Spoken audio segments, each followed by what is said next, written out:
आदरणीय राहुल जी ने कर्नाटका की एक सभा में यह मांग उठाई है कि सरकार अगर सचमुच ओबीसी से प्रेम करती है, क्योंकि आप सब जानते हैं पिछले दिनों आप लोगों ने देखा कि विपक्ष मांग रहा था जेपीसी, सारे विपक्षी दलों ने कहा जेपीसी जेपीसी जेपीसी, अचानक से बीजेपी कहना शुरू कर दी ओबीसी ओबीसी ओबीसी। जेपीसी की मांग के सामने अगर ओबीसी की बात बीजेपी लेकर के आई है तो यह जरूरी हो जाता है कि कुछ सवाल सरकार से पूछा जाए। सबसे पहला सवाल यह है कि प्रधानमंत्री बड़े जोर शोर से कह रहे हैं कि डिजिटल इंडिया का दौर है, तो डिजिटल इंडिया में, डिजिटल दौर में सबसे जरूरी चीज है डेटा। अक्सर आप सब लोग सुनते होंगे कि कहा जा रहा है कि डेटा न्यू ऑयल है, जिसके पास डेटा होगा वो दुनिया का लीडिंग पावर होगा। अगर ऐसी स्थिति है तो हमारी सरकार, भारत की सरकार, डेटा को इकट्ठा करने में, डेटा को तैयार करके डेटा देश को बताने में, जारी करने में इतनी हिचकिचाहट क्यों दिखा रही है? क्या कारण है इसका? आप सब जानते हैं कि जब भारतीय राष्ट्रीय कांग्रेस की सरकार थी, यूपीए 2 के दौर में 2011 में जनगणना हुआ और उस जनगणना की जो रिपोर्ट थी उसको तैयार किया गया। वह रिपोर्ट प्रकाशित होती, उसके बाद सरकार चली गई। 2014 में नई सरकार बन करके आई, तब से लेकर के हम लोग 2023 में हैं, अभी तक कोई डेटा जो है वो जारी नहीं किया गया है। आप सब लोगों को पता है कि 2021 में जनगणना होना था, 2021 में जनगणना नहीं हुआ है। दुष्यंत कुमार कहते हैं कि कहां तो तय था चिरागा हर एक घर के लिए, कहां चिराग मयस्सर नहीं शहर के लिए। डेटा जब इतना इंपॉर्टेंट है, जब हर चीज को गिना जाना जरूरी है, आप स्त्री गिनते हैं, पुरुष गिनते हैं, शिशु गिनते हैं, पशु गिनते हैं, तो फिर जाति गिनने में क्या दिक्कत है? और हम इसमें कुछ और तो नहीं कह रहे हैं, हम ये कह रहे हैं कि देश में हर 10 साल में जो सामाजिक, आर्थिक और जातीय आधार पर जो जनगणना होता है उसका रिपोर्ट जो है आप जारी कीजिए। जो जनगणना 2021 में होना था 2023 हो रहा है, तो आप उस जनगणना की कार्रवाई को शुरू कीजिए, क्योंकि हर 10 साल में जनगणना होना है। और ऐसा तो है नहीं कि आज जनगणना शुरू हुआ है। आप सब जानते हैं कि इस देश में लगभग 150 साल से जनगणना हो रहा है, 150 साल से। और हम गिनते क्यों हैं? हमको संख्या को गिनने की जरूरत क्यों पड़ती है? इसका सीधा सा जवाब है, आपके घर में जितने सदस्य होते हैं उतना ही खाना बनाते हैं ना। घर में अगर आप कोई दावत देते हैं तो जितना गेस्ट आपको एक्सपेक्टेड होता है उतना ही जो है आप भोज में खाना बनवाते हैं। जब आपके पास संख्या ही नहीं होगी तो किस आधार पे आप नीति का निर्माण करेंगे? कैसे जो है आप नीति का निर्धारण करेंगे? संख्या होना जरूरी है। और संख्या के मामले में आप सब लोगों को पता है, ना सरकार इस बात को बताने में इंटरेस्टेड है कि अदानी जी की सेल कंपनी में 20,000 करोड़ रुपया कहां से आया, ना सरकार इस बात को बताने में इंटरेस्टेड है कि इस देश की वास्तविक संख्या क्या है। आप अगर प्रधानमंत्री जी की रैली को भी ध्यान से सुनेंगे तो कुछ दिन पहले कह रहे थे 135 करोड़ 135 करोड़, आजकल कहते हैं 140 करोड़। तो 135 करोड़ से 140 करोड़ हम कैसे हो गए हैं? क्या सचमुच 140 करोड़ हुए हैं कि 139 करोड़ ही हो रहे हैं? ये आंकड़ा तो सरकार को इकट्ठा करना चाहिए, सरकार को ये आंकड़ा जारी करना चाहिए। और जब गिन ही रहे हैं, पेड़ गिन लेते हैं, पशु गिन लेते हैं, शिशु गिन लेते हैं, तो जाति भी गिन लीजिए। आज देश को आखिर पता तो चले कि किस वर्ग के लोगों की वास्तविक हालत क्या है। यह भी तो हो सकता है ना। सरकार ने ही किया है कि इस देश में 10% ईडब्ल्यूएस के आधार पर रिजर्वेशन दिया है, और कांग्रेस पार्टी ने, भारतीय राष्ट्रीय कांग्रेस ने उसका समर्थन किया कि अगर आपके पास यह आंकड़ा है कि जनरल कैटेगरी के लोग भी गरीब हैं, अगर आप उनको मदद देना चाहते हैं तो मदद दीजिए।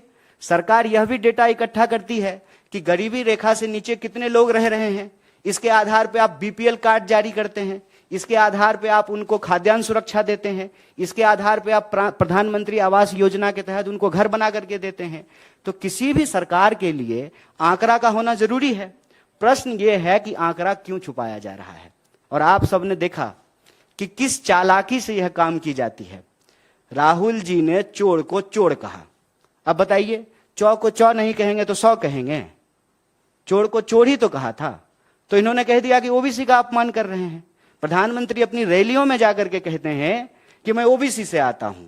अरे तो आप ओबीसी से आते हैं तो बहुत खुशी की बात है, बहुत अच्छी बात है कि ओबीसी देश का प्रधानमंत्री बना है। यह इस बात को सुनिश्चित करेगा कि अब सरकारी विभाग में कोई भी पोस्ट जो है वो खाली नहीं होगा। जितना विभाग में रिक्तियां हैं सारी रिक्तियां भर दी जाएगी।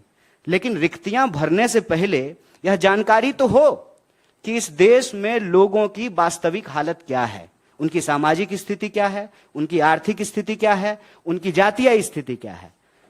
जात के आधार पर राजनीति करेंगे, जात के आधार पर वोट लेंगे, जात के आधार पर विपक्ष को घेरने का प्रयास करेंगे, लेकिन जाति की संख्या क्या है यह बताने की बात नहीं कर रहे हैं। और हम गिनने की ही बात कर रहे हैं ना। गिनने में क्या तकलीफ है? कहते हैं कि किसी भी राज्य का निर्माण कैसे होता है? 3 चीजों से होता है, संख्या, जमीन और संप्रभुता। तो संख्या तो पता होना चाहिए ना कि भारतीय राज्य की सीमाओं के भीतर कितने भारतीय रहते हैं, उनकी वास्तविक हालत क्या है, चाहे वो किसी भी वर्ग से आते हो। आज तो कोई भी ये नहीं कह सकता है ना कि रिजर्वेशन नहीं मिल रहा है। आज तो सबको रिजर्वेशन मिल रहा है। आज तो जनरल कैटेगरी को भी रिजर्वेशन मिल रहा है, ओबीसी को भी मिल रहा है, एससी को भी मिल रहा है और एसटी को भी मिल रहा है। और ये रिजर्वेशन तो बीजेपी नहीं दिया है। तो बीजेपी को यह बात स्पष्ट करना चाहिए। और आरएसएस के प्रमुख का कई बार आप लोग बयान सुन चुके होंगे कि वो कहते हैं कि हम रिव्यू करना चाहते हैं, रिजर्वेशन पॉलिसी का हम रिव्यू करना चाहते हैं। तो बिना डेटा का आप रिव्यू कैसे करेंगे? जब आपके पास आंकड़ा ही नहीं होगा तो आप क्या रिव्यू करना चाहते हैं? इसका मतलब यह है कि बीजेपी असल चाहती है कि गुड़ खाएं गुलगुल्ला से परहेज। मतलब एक वर्ग को कह दें कि नहीं नहीं गिनने की क्या जरूरत है, इससे समाज जो है उसमें जात पात फैलेगा, समाज में जातिवाद बढ़ेगा। अगर ओबीसी बोलने से समाज में जात पात फैलता है तो प्रधानमंत्री अपनी रैली में जाकर के ये क्यों कहते हैं कि मैं ओबीसी हूं? विपक्ष जब जेपीसी की मांग करता है, जब राहुल जी चोर को चोर कहते हैं, तो सरकार क्यों कहती है कि आप ओबीसी का अपमान कर रहे हैं? अगर यह शब्द बोलने से, यह शब्द कहने से, इसको गिनने से समाज में जात पात फैलता है तो बीजेपी इसके आधार पर राजनीति क्यों करती है? बीजेपी को अपना स्टैंड क्लियर करना चाहिए। बीजेपी को देश की जनता को जाकर के बताना चाहिए कि आप जनगणना कराना चाहते हैं कि नहीं कराना चाहते हैं। और आप जनगणना कराना चाहते हैं तो जनगणना कराइए, जैसे बिहार में हो रहा है। अगर आप नहीं कराना चाहते हैं तो वो भी प्रेस कॉन्फ्रेंस करके देश को बताइए कि हमको देश के लोगों को गिनने की जरूरत नहीं है, सरकार को लोगों को गिनने की जरूरत नहीं है। उनका दोस्त जो है ना वो डेटा इकट्ठा कर रहा है, जिसके आधार पे जो है वो चुनाव की नीति बना लेंगे। लेकिन सवाल यहां सरकार की नीति निर्धारण का है। कितने लोग किस घर में रहेंगे उसी के आधार पे आप कमरा बनवाएंगे ना। एक जो है बेडरूम बनवाएंगे, बच्चा हो गया है 2 तो एक जो है चिल्ड्रन रूम बनवाएंगे, गेस्ट आते हैं तो एक गेस्ट रूम बनवाएंगे। किसी भी नीति का निर्माण आप डेटा के आधार पे करेंगे। सरकार डेटा जारी नहीं करना चाहती है और यह सवाल राहुल जी ने उठाया है, जो आज के लिए बहुत जरूरी सवाल है। और अगर आपको प्रेम है, जो आप दावा करते हैं और अपनी रैलियों में जाकर के बताते हैं, तो देश को बताइए कि देश में जाति के आधार पर लोगों की वास्तविक स्थिति क्या है। लोगों को बताइए कि आर्थिक आधार पर लोगों की स्थिति क्या है, सामाजिक आधार पर लोगों की स्थिति क्या है। इसका डेटा इकट्ठा कीजिए, जनगणना करवाइए, उस डेटा को जारी कीजिए, तब जाकर के पता चलेगा ना कि दुनिया में डंका बज रहा है जिस देश का, उस देश की असली हालत क्या है। हम भारतीय राष्ट्रीय कांग्रेस की तरफ से यह मांग करते हैं और हमारे राष्ट्रीय अध्यक्ष माननीय मल्लिकार्जुन खड़गे साहब ने प्रधानमंत्री को चिट्ठी लिखा है। उस चिट्ठी में यह जिक्र किया है कि हम दोनों सदन में इस बात को उठाए हैं कि 2011 में जो जनगणना हुई थी उसकी रिपोर्ट को आप जारी कीजिए। 2021 में जो जनगणना होना था उस जनगणना को अविलंब शुरू कीजिए। और जब एक काम हो रहा है, एक पंथ दुई काज हो जाए, जब गिन ही रहे हैं तो सब आधार पे गिन लीजिए। जब हर आधार पे समाज में लोग रह रहे हैं तो हर आधार पे लोगों को गिन लीजिए। और सरकार के पास डेटा होना जरूरी है। सरकार अगर कहती है कि देश में खुशहाली है, देश में खुशहाली आई है, लोगों के बीच में प्रॉस्पेरिटी फैला है, तो यह बताने में क्या दिक्कत है कि देश में जो है कितने बेरोजगार हैं। आप सब लोग इस बात को जानते हैं कि सरकार ने सर्वे कराना बंद कर दिया है। सरकार के पास बेरोजगारों का कोई आंकड़ा नहीं है, क्योंकि सरकार रोजगार देने में इंटरेस्टेड ही नहीं है। इसीलिए जो है बेरोजगारों को गिनने के लिए तैयार नहीं है। भारतीय राष्ट्रीय कांग्रेस की तरफ से यह स्पष्ट और सीधा मांग है, अविलंब जनगणना करवाई जाए और जनगणना तीनों आधार पे, जिस तरीके से 2011 में हुआ था, सामाजिक, आर्थिक और जातीय आधार पर, तीनों आधार पर जनगणना हो। अगर बिहार सरकार जाति की जनगणना करवा सकती है तो देश की सरकार भी करवा सकती है, और यह देश के लोगों का संवैधानिक बुनियादी अधिकार है कि उनको पता चले कि उनकी वास्तविक स्थिति क्या है। मैंने कहा कि इस देश में सभी वर्ग को रिजर्वेशन मिल रहा है, जनरल को भी मिल रहा है, ओबीसी को भी मिल रहा है, एससी को भी मिल रहा है, एसटी को भी मिल रहा है। तो इस देश के अंदर रहने वाले जो लोग हैं उनका हर जगह भागीदारी सुनिश्चित होना चाहिए, और ये बात जो है किसी भी लोकतांत्रिक व्यवस्था के लिए जरूरी है। आप इसको सिंपली जो है एक बैलगाड़ी के उदाहरण से समझ सकते हैं। दो बैल एक बैलगाड़ी खींचता है, एक बैल अगर बायां चले और दूसरा बैल दायां चले तो गाड़ी तो आगे नहीं बढ़ेगी। समाज में अगर आप संतुलन चाहते हैं तो जिसकी जितनी संख्या है उसकी उतनी भागीदारी आपको सुनिश्चित करनी पड़ेगी। अभी तो हम सामाजिक, आर्थिक और जातीय आधार पर गणना की बात कर रहे हैं। 50% महिला भी तो है। कब तक जो है हम लोग इस बात को दबाते रहेंगे? आधी आबादी को कब तक जो है उनके हक से हम लोग महरूम करके रखेंगे? ये जो सवाल है इसको आप एक वर्ग के द्वारा दूसरे वर्ग के खिलाफ किया जाने वाला किसी कार्य के रूप में मत देखिए। इसको आप ऐसे देखिए कि किसी भी राज्य के लिए उस राज्य के भीतर रहने वाले जो लोग हैं उनकी वास्तविक स्थिति का पता होना चाहिए। यह सीधी सी बात है। राहुल गांधी जी ने कहा है, वो राहुल गांधी जी नहीं आज कह रहे हैं। आप जानते हैं कि इस देश में 30-40 साल से यह बात कही जा रही है। मेरे ख्याल से आप उत्तर प्रदेश हैं, उत्तर प्रदेश में जो है एक बड़े नेता हुए मान्यवर कांशीराम जी, उन्होंने यह नारा दिया था, जिसकी जितनी संख्या भारी उसकी उतनी हिस्सेदारी। और डेमोक्रेसी में और हम कह क्या रहे हैं? क्या कहती है बीजेपी? बीजेपी तो बार बार बहुसंख्यक बहुसंख्यक बहुसंख्यक ही बोलती है ना। किस आधार पे बोलती है?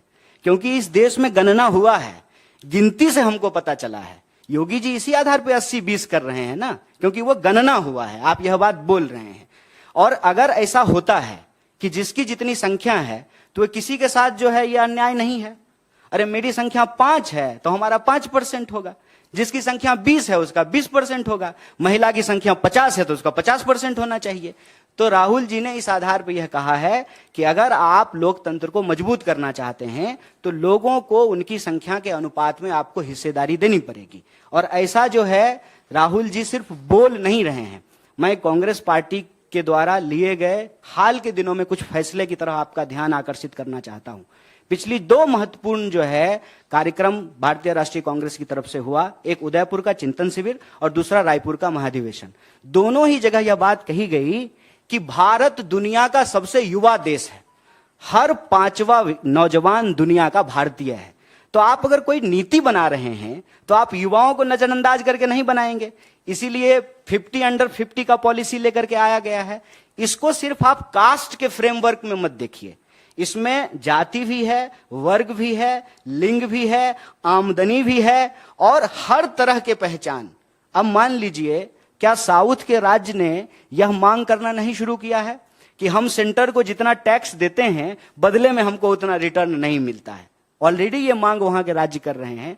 तो हमारा सिंपल और सीधी सी बात है कि सरकार को आंकड़ा इकट्ठा करना चाहिए, सरकार के पास आंकड़ा होना चाहिए, ताकि सरकार जब नीति निर्माण करे तो उसको नीति निर्माण करने में सुविधा होगी। और आप जानते हैं भारतीय सांख्यिकी आयोग आजकल उसके पास करने के लिए कुछ नहीं है।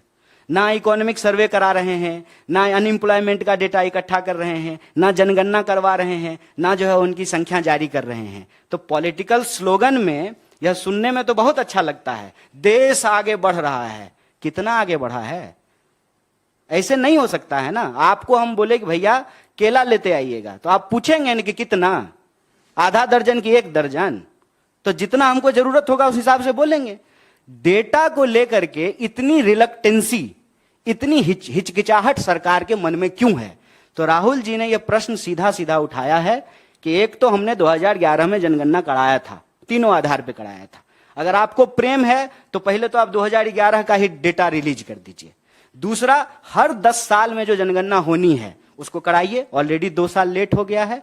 और जब करा ही रहे हैं तो एक ही खर्चा में हो जाएगा।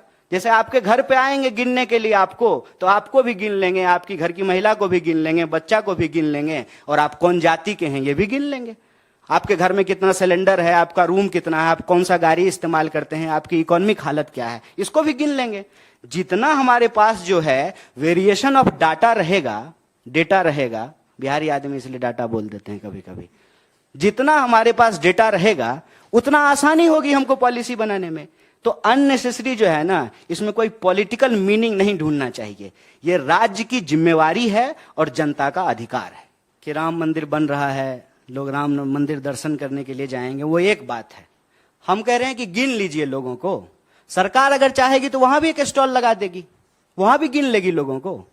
और लोग खूब बताते हैं, खूब बड़े गर्व के साथ बताते हैं कि हम फलाने जाति से हैं। कहां कोई छुपाता है? आज के डेट में हर कोई गर्व से बता रहा है, हर कोई जो है जाति प्रमाण पत्र बनवा रहा है। क्योंकि आप जो प्रश्न कर रहे हैं उसका दौर चला गया। जब 10% ईडब्ल्यूसी रिजर्वेशन नहीं था तब यह सारा बहस किया जाता था। आज के डेट में कौन नहीं है इस कैटेगरी में, मुझे बता दीजिए। तो सबको मिल गया है, तो अब यह बहस ही समाप्त हो गया है। हम उससे आगे की बात कर रहे हैं। अगर आप दुनिया को देखेंगे, पूरी दुनिया में जिस तरह से स्थिति पैदा हो रही है, हर राज्य चाहती है कि उसके लोगों का आंकड़ा उसके पास हो, कितने तरह के लोग रह रहे हैं। अभी मैं आपको एक सिंपल सा एग्जांपल देता हूं कि डेटा होना क्यों जरूरी है। कोविड हुआ, कोविड के दौरान आपने देखा कि मजदूरों की क्या हालत हुई। लोग जो है, मैं बिहार से आता हूं, गुड़गांव से जो है साइकिल चला करके लोग गए, पैदल गए, ट्रेन की पटरी पे चलते हुए लोगों की जान चली गई। किसी भी सरकार के पास यह डेटा नहीं था कि उसके राज्य के कितने मजदूर दूसरे राज्य में जाकर के काम करते हैं। किसी भी राज्य के पास यह आंकड़ा नहीं था। अगर यह होता तो आपको नहीं लगता है कि इस पेंडेमिक के सिचुएशन में वहां लोगों को रेस्क्यू करना, वहां से लोगों को निकाल करके अपने घरों तक पहुंचाना आसान होता? मैं जो बात कह रहा हूं उसमें खाली विपक्ष की राजनीति नहीं है। भारतीय राज्य को हम और कैसे मजबूत बना सकते हैं और कैसे बेहतर बना सकते हैं, यह कामना है। और इसको इस रूप में मत देखिए कि वो जो है भाजपा धर्म की राजनीति करती है तो हम जाति की राजनीति करते हैं। नहीं नहीं, दोनों पे उन्हीं का पेटेंट है। धर्म पे भी वही कर रहे हैं और जात पे भी वही कर रहे हैं। वही जो है भाषण में जाकर के शमशान कब्रिस्तान भी करने लगते हैं, और वही जो है अपने आप को ओबीसी भी बोलने लगते हैं। ये हमारा काम नहीं है। हम राज्य के बतौर क्या जरूरी है नीति निर्माण के लिए उसकी बात कर रहे हैं। और कांग्रेस पार्टी ऐसा समझती है कि राज्य के पास आंकड़ा होना चाहिए। आप जानते हैं कि सरकार आज जो है पीठ थपथपा रही है आधार को लेकर के। आधार की शुरुआत यूपीए के दौरान की गई और आधार जो है आज हर जगह मैंडेटरी कर दिया गया है।